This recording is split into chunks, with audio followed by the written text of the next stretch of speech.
He refuses to meet at his house. Doesn't want his neighbours twitching the net curtains. Who still has net curtains these days? Meet you in Invercar Street, he shouts cheerfully down the phone. Outside the chip shop. The lucky catch. I find I'm shouting back. Great! I'll be in the red Ford Fiesta with the dent on the passenger side. Excellent! I'll be wearing a fedora. The phone clicks off abruptly. I arrive early and roll down the window in the sweltering heat. The aroma of cooking fat and pickled onions makes my mouth water.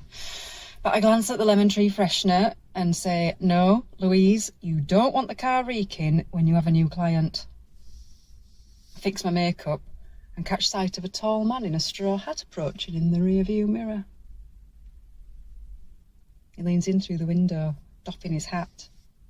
Jack, pleased to meet you.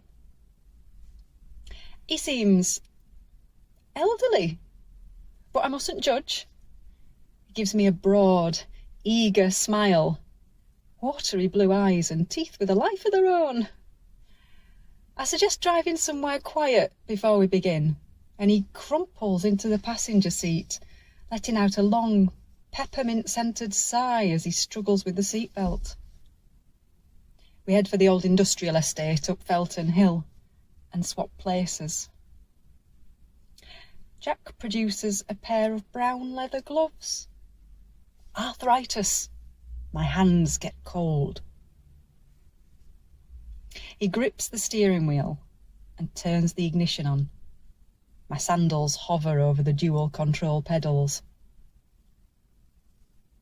Over the next 6 weeks, we talk, and I learn that Jack was a pilot in the RAF.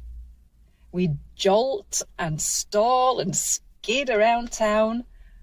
He is the worst driver I've ever met, but neither of us seem to care. We fly over speed bumps on the seafront, and we buy ice cream sundaes from the kiosk at the end of the pier. He explains, I just never got round to it. The stench from the chip shop turns my stomach the day he never turns up. Passed away in his sleep, apparently.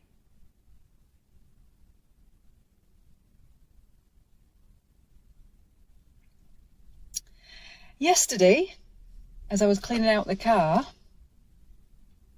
I found the brown leather gloves under the driver's seat. I'll put them in the glove box. Keep them safe.